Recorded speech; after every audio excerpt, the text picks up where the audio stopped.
بسم الله الرحمن الرحيم.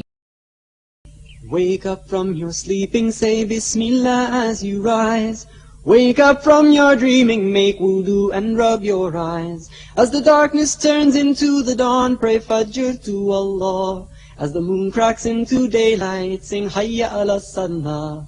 Allahu Akbar, Allahu Ahad, La ilaha illallah, Hayya ala Salah. The burning sun begins to fall the second time we pray. We turn our faces and our thoughts the middle of the day. Food, it keeps our bodies strong, a blessing from Allah. Ibadat feeds our spirit, sing Hayya al-Falah. Allahu Akbar, Allahu Ahad, La ilaha illallah. Alhamdulillahi Rabbil Alameen. والصلاة والسلام على أشرف الأنبياء والمرسلين نبينا محمد وعلى آله وصحابه أجمعين أما بعد. அன்பிற்குரிய சகோதர சகோதரிகளே, அஸ்ஸலாமு அலைக்கும் வரஹ்மத்துல்லாஹி வபரகாத்துஹு. நாம் உபரியான தொழுகைகளின் சிறப்புகளை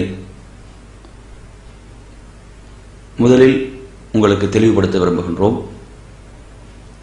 உபரியான தொழுகைகளை பொறுத்தவரையில் அது நமக்கு பல சிறப்புகளை பெற்றுத்தரக்கூடியதாக இருக்கிறது. இது சம்பந்தமாக வரக்கூடிய செய்திகளில் அபூதாவுதிலே இடம்பெறுகின்ற ஒரு செய்தி,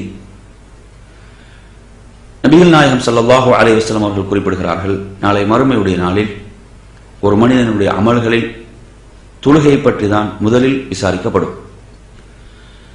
அல்லாஹு தஆலா வானவர்களிடம் கூறுவான், அவன் யாவற்றையும் அறிந்த ரப்பாக இருக்கக்கூடிய அந்த அல்லாஹ், எனது அடியானுடைய தொழுகைகளை பாருங்கள், அது நிறைவாக இருக்கிறதா அல்லது அதில் குறைகள் இருக்கின்றனவா? அது நிறைவானதாக இருந்தால் நிறைவானதென்றே பதியப்படும், எழுதப்படும். அதில் ஏதாவது குறைகள் இருக்குமாக இருந்தால் அல்லாஹ் வானவர்களுக்கு கட்டளையிடுவான், இவருடைய உபரியான தொழுகைகள் இருக்கின்றனவா என்று பாருங்கள், இவர் உபரியான தொழுகைகளை தொழுதிருக்கிறாரா என்று பாருங்கள்.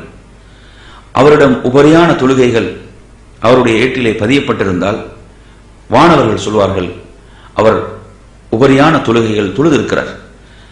அப்படி என்றால் அந்த உபரியான தொழுகைகள் மூலம் ஃபர்துடைய அந்த குறைகளை நிறைவு செய்யுங்கள் என்று அல்லாஹு தஆலா கட்டளையிடுவான். இதே போன்றுதான் ஏனைய அமல்களும் உபரியான வணக்கங்களின் மூலம் நிறைவு செய்யப்படும் என்பதை பார்க்கிறோம்.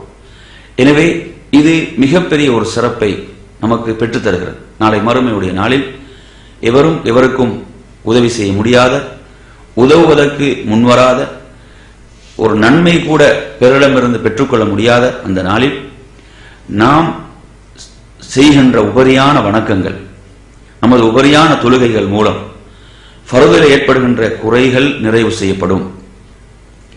இது மிகப்பெரிய ஒரு சிறப்பை பெற்றுத்தருகிறது. அதே போன்றுதான் மற்றும் ஒரு செய்தி, முஸ்லிமிலே வருகின்ற செய்தி, சௌபான் ரலியல்லாஹு அன்ஹு அவர்கள் ரிவாயத்து செய்கிறார்கள், நபிகள் நாயகம் ஸல்லல்லாஹு அலைஹி வஸல்லம் அவரிடம் நான் கேட்கிறேன், சுவர்க்கத்தில் என்னை நுழைவிக்க செய்கின்ற ஒரு வணக்கத்தை, அமலை எனக்கு சொல்லித்தாருங்கள், அல்லது அல்லாஹ்வுக்கு மிகவும் விருப்பத்துக்குரிய ஒரு வணக்கத்தை எனக்கு சொல்லித்தாருங்கள் என்று 3 முறை நான் கேட்கிறேன். அல்லாஹ்வின் தூதர் அமைதியாக இருக்கிறார்கள். 3வது முறை கேட்டதன் பிறகு அவர்கள் சொல்கிறார்கள், நீ அதிகமாக அல்லாஹ்வை சுஜூத் செய்வாயாக. நீ செய்யக்கூடிய ஒவ்வொரு சுஜூதும் உனது ஒரு அந்தஸ்தை உயர்த்தக்கூடியதாக, உனது ஒரு பதவியை நாளை மறுமையில் உயர்த்தக்கூடியதாக இருக்கிறது, உனது ஒரு பாவத்தை மன்னிக்கக்கூடியதாக இருக்கிறது என்று அவர்கள் குறிப்பிடுகிறார்கள். இந்த செய்தியை முஸ்லிமிலே பார்க்கலாம்.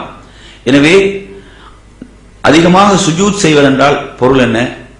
சுன்னத்தான நபிலான தொழுகைகளை அதிகம் தொழுது வருவதாகும்.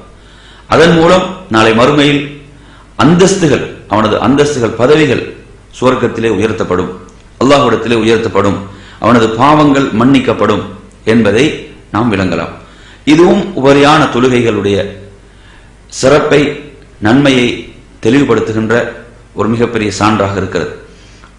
மற்றொரு ஹதீஸை நீங்கள் முஸ்லிமிலே பார்க்கலாம். ரபியத் இப்னு கஅபுல் அஸ்லமி ரலியல்லாஹு அன்ஹு அவர்கள் ரிவாயத் செய்கிறார்கள்.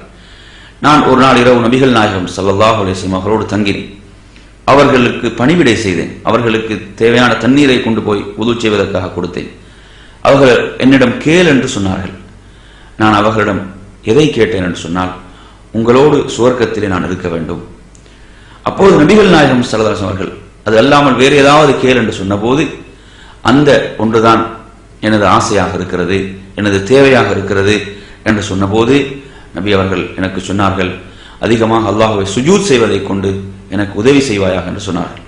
எனவே அதிகமான சுன்னத்தான நபிலான தொழுகைகள் என்பது நாளை மறுமையில் அந்த சுவனபதியில் நபிகள் நாயகம் ஸல்லல்லாஹு அலைஹி வஸல்லம் இருப்பதற்கு உள்ள மிகப்பெரிய ஒரு பாக்கியமாக இந்த வணக்கம் திகழ்ந்து கொண்டிருக்கிறது.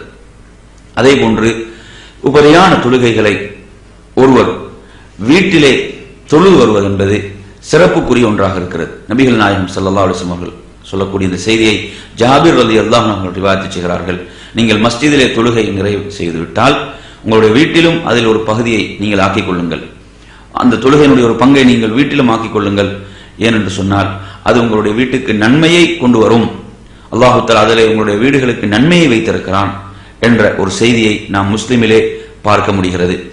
எனவே இந்த செய்தியின் அடிப்படையிலே நாம் எதை விளங்குகிறோம் என்று சொன்னால், உபரியான தொழுகைகளை நாம் வீட்டில் தொழுவதன் மூலமாக வீட்டுக்கு அல்லாஹ்வுடைய பரக்கத்தும் நன்மைகளும் வந்து குவிகின்றன. மற்றும் ஒரு செய்தி, இதுவும் சுன்னத்தான நஃபிலான தொழுகைகளுடைய சிறப்பை சொல்லித் தருவதாக இருக்கிறது. அபூ ஹுரைரா ரலியல்லாஹு அன்ஹு அவர்கள் ரிவாயத் செய்யக்கூடிய ஒரு செய்தி. இதில் நபிகள் நாயகம் ஸல்லல்லாஹு அலைஹி வஸல்லம் அவர்கள் அல்லாஹ் கூறுவதாக சொல்கிறார்கள், ஒரு அடியான் அல்லாஹ்வின் பக்கம் எதன் மூலம் நெருங்கிக் கொண்டே இருக்கிறான் என்று சொன்னால், நஃபிலான வணக்கங்களின் மூலம்தான். நபிலான வணக்கங்களின் மூலம் அல்லாஹ்வின் பக்கம் நெருங்கிக் கொண்டே இருக்கிறான். எந்த அளவுக்கு என்று சொன்னால், அல்லாஹ் கூறுகிறான், நான் அதாவது அவன் பார்க்கக்கூடிய பார்வையாக, கேட்கக்கூடிய கேள்வியாக, பிடிக்கக்கூடிய கையாக, நடக்கக்கூடிய காலாக நான் மாறிவிடுகிறேன் என்று அல்லாஹ் கூறுகிறான். அந்த அளவுக்கு அந்த அடியான் அல்லாஹ்வுடைய நெருக்கத்தை பெற்று அவனுடைய செயல்கள் அனைத்தும் ஒவ்வொன்றும் அல்லாஹ்வுக்கு விருப்பமானதாக மாறிவிடுகிறது. எந்த ஒரு பாவமும் தீமையும் அவனிடமிருந்து நிகழாது. அல்லாஹ் விருப்பமானவைகளை மாத்திரம்தான் அவன் பார்ப்பான், அவன் கேட்பான், அவன் செய்வான். அவனுடைய ஒவ்வொரு செயல்களும் அல்லாஹ்வுக்கு விருப்பமானவைகளாகவே மாறிவிடும். இந்த அளவு ஒரு சிறப்பை எது பெற்றுத் தருகிறது என்று சொன்னால், உபரியான வணக்கங்கள். அந்த ஹதீஸிலே வருகிற தொடர்ந்து, அந்த அடியான் என்னிடம் கேட்டால் நான் அவனுக்கு உறுதியாகவே கொடுத்து விடுவேன், என்னிடம் அவன் பாதுகாப்பு தேடினால் நான் அவனுக்கு பாதுகாப்பை வழங்கி விடுவேன் என்று அந்த செய்தியிலே தொடர்ந்து வருகிறது. அந்த அளவுக்கு சிறப்பை ஒரு அடியான் இந்த வணக்கத்தின் மூலமாக பெறுகிறான். நபிகள் நாயகம் ஸல்லல்லாஹு அலைஹி வஸல்லம் அவர்கள் இரவு காலங்களிலே எந்த அளவுக்கு நின்று வணங்குவார்கள் என்று சொன்னால், தன்னுடைய பாதங்கள் சுரந்து விடுகின்ற அளவுக்கு நின்று வணங்குவார்கள். ஆயிஷா ரலியல்லாஹு அன்ஹா அவர்கள் இதை பற்றி கேட்கிறார்கள், நீங்கள் முன்பின் பாவங்கள் மன்னிக்கப்பட்டவர்களாக இருக்கிறீர்கள். நபி அவர்கள் என்ன சொன்னார்கள், நான் அல்லாஹ்வுக்கு ஒரு நன்றி உள்ள அடியானாக இருக்க வேண்டாமா என்று கேட்கிறார்கள். எனவே அல்லாஹ்வுக்கு நன்றியுடைய அடியானாக இருப்பதற்கு நபி அவர்கள் தெரிவு செய்தது எதை? ஒரு நஃபிலான சுன்னத்தான உபரியான ஒன்றை தெரிவு செய்தார்கள். அவர்களுக்கு இரவு வணக்கம் என்பது கடமையாக்கப்பட்டிருந்தாலும் பிறகு அதில் அவர்களுக்கு சலுகைகள் வழங்கப்பட்டன என்பதையும் நாம் பார்க்கிறோம். எனவே என் அருமையான சகோதரர்களே, இந்த செய்திகள், இன்னும் பல செய்திகள் இதில் இருக்கின்றன. இந்த நஃபிலான சுன்னத்தான வணக்கங்களின் சிறப்புகளை சொல்லக்கூடிய செய்திகள். எனவே நாம் சுன்னத்தான தொழுகைகளில் அதிகம் கவனம் செலுத்த வேண்டும். அது அல்லாஹ்வுடைய நெருக்கத்தை பெற்றுத் தருகிறது. நாம் அல்லாஹ்வுடைய விருப்பத்துக்குரிய அடியார்களாக நம்மை மாற்றிவிடுகிறது. நாளை மறுமையிலே சுவர்க்கத்தில் நமது பதவிகளை, அந்தஸ்துகளை உயர்த்தி விடுகிறது. அல்லாஹ்வின் தூதரோடு சோனத்தில் இருப்பதற்குரிய ஒரு மிகப்பெரிய பாக்கியமாக இந்த சுன்னத்தான நஃபிலான தொழுகைகள் அமைந்து விடுகின்றன. எனவே இதில் நாம் அலட்சியமாக இல்லாமல் கூடுதல் கவனம் செலுத்துவோம் என்று கூறி நிறைவு செய்கின்றேன். அஸ்ஸலாமு அலைக்கும் வரஹ்மத்துல்லாஹி வபரகாத்துஹு வ ஆகிரு தஅவானா அனில் ஹம்துலில்லாஹி ரப்பில் ஆலமீன்.